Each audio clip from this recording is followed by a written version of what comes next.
So now moving on to part two of my award predictions for the 2019 season. Part one had MVP and Rookie of the Year.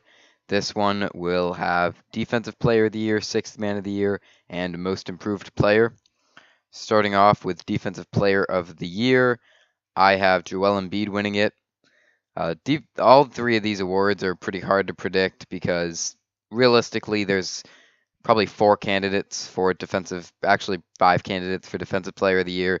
You have Embiid, Kawhi, Rudy Gobert, Draymond Green, and Andre Robertson. I think all of them have a very, very legitimate case to win. I think Draymond won't win because he took a step back last season defensively, mainly due to lack of effort. Robertson's going to be out for, I believe, at least 2 months and likely longer, so I don't think he's going to win it.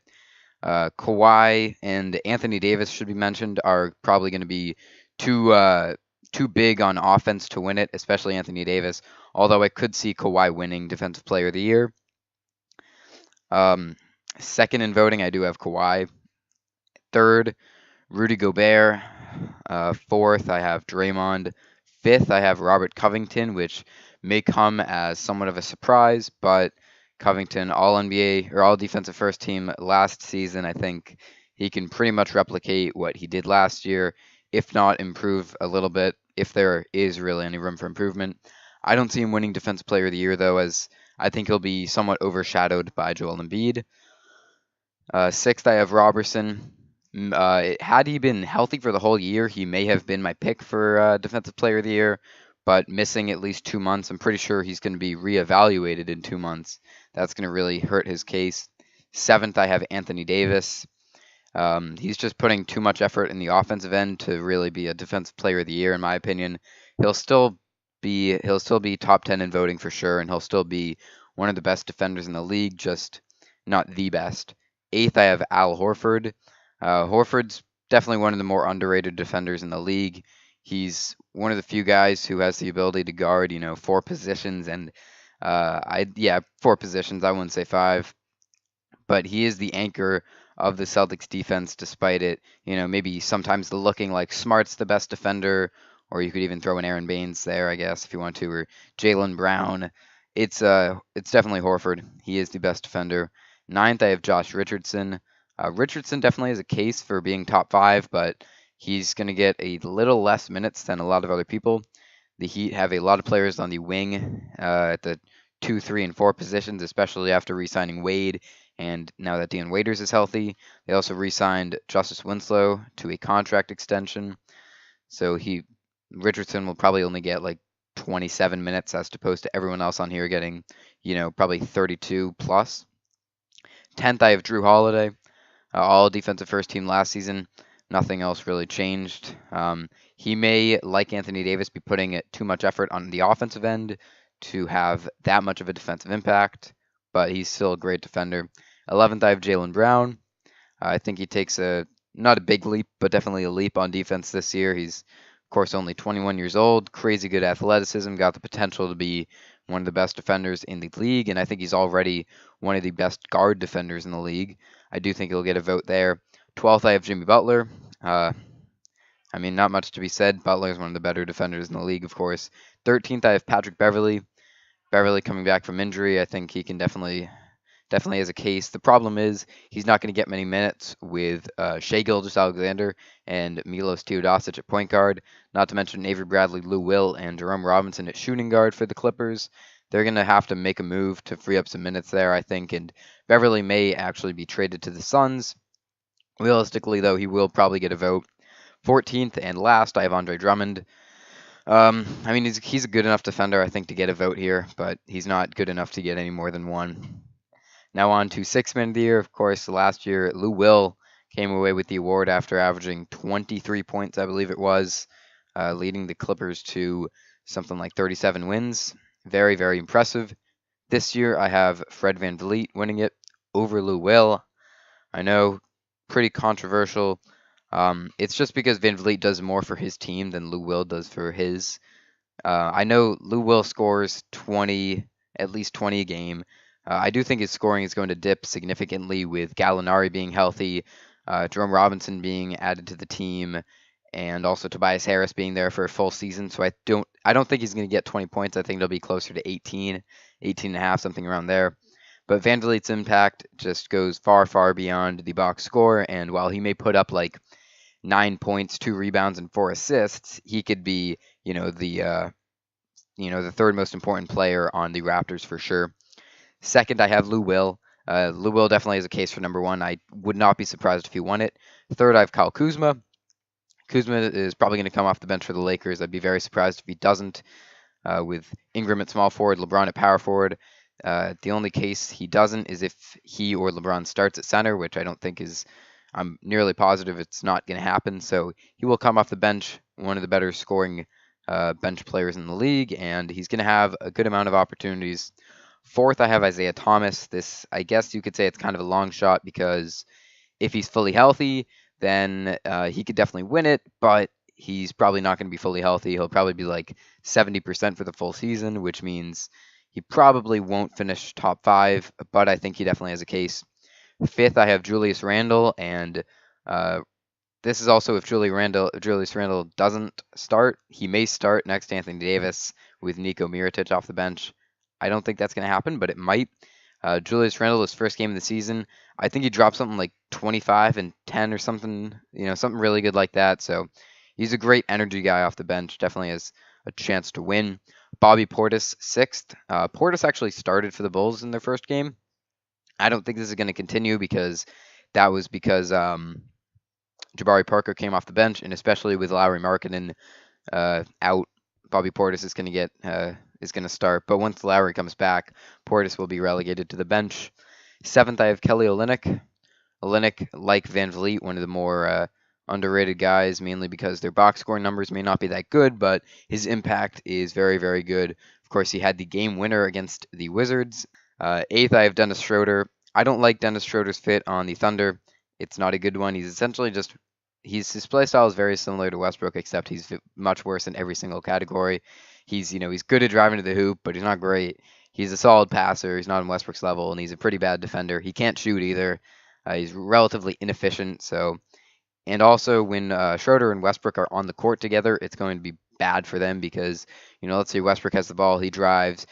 Schroeder's defender goes to help. Schroeder's not going to make the three-pointer. He shoots 30% from three, and vice versa if Schroeder has the ball and Westbrook's man comes to help. It's more likely that Westbrook makes the three, but still relatively unlikely.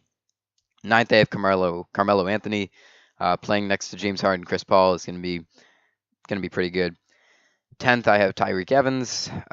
He definitely has a case to be higher, and he actually could win it, to be honest. Again, Sixth Man of the Year is one of those awards where you could see a few different guys definitely kind of dark horses come in and make a good case, and I think Tyreke Evans is one of them. 11th, I have Wayne Ellington.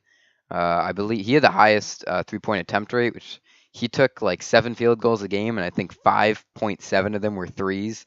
It's crazy. All he does is shoot threes, and he's very good at it.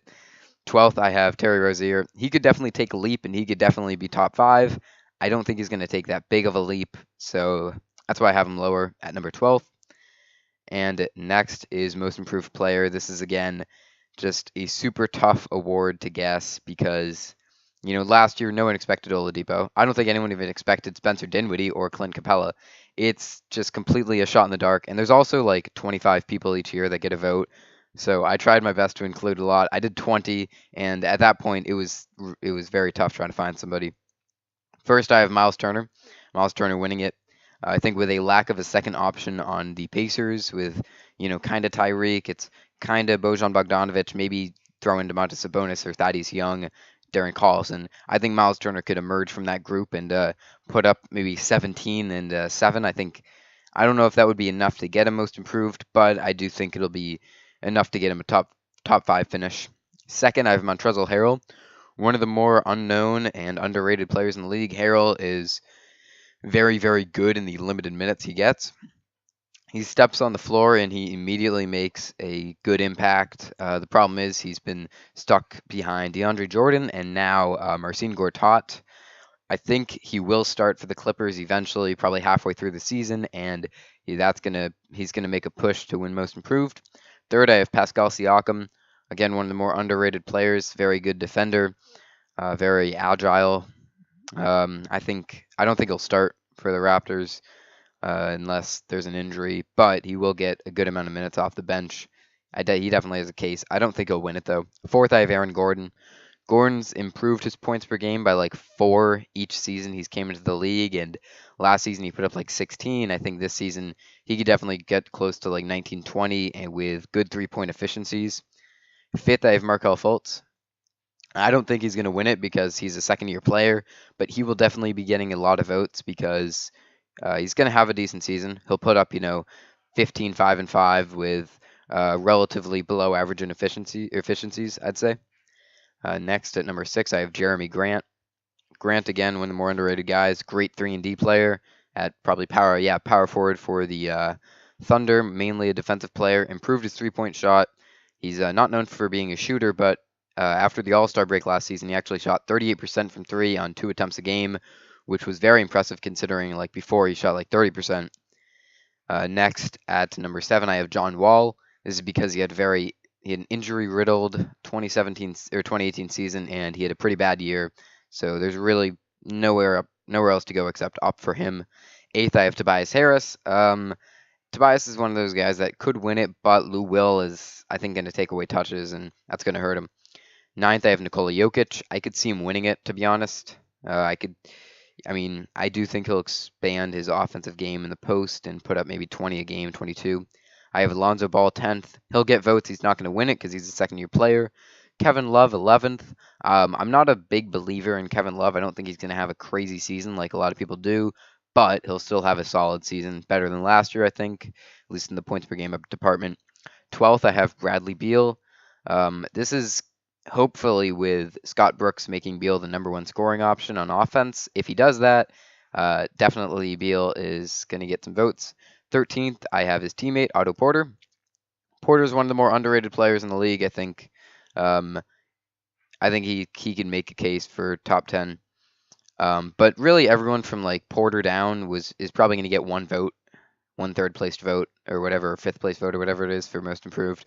So they're really just kind of fill-ins. 14th, Terry Rozier. Again, he showed a lot in the playoffs. He could definitely improve and be a starting caliber guy if he isn't already. 15th, Ben Simmons. He's a second-year player, so he's not going to win. He'll probably only get 1 vote, but he will have a very nice season. Probably an all-star. Definitely, actually, or at least he should be. 16th, I have Buddy Hield. This is considering with Marvin Bagley probably attracting a bit more attention. Maybe Hield gets a couple more open looks. It's from Hield. Down. It's kind of tough. You're just kind of throwing names out there. Next, I have Larry Nance. I do think Nance will actually have a better season. I do think he'll definitely get some votes. Next, Carmelo Anthony, of course, playing with Harden and Chris Paul. He'll do better. Next, I have Andrew Wiggins. This is more of a shot in the dark than the others.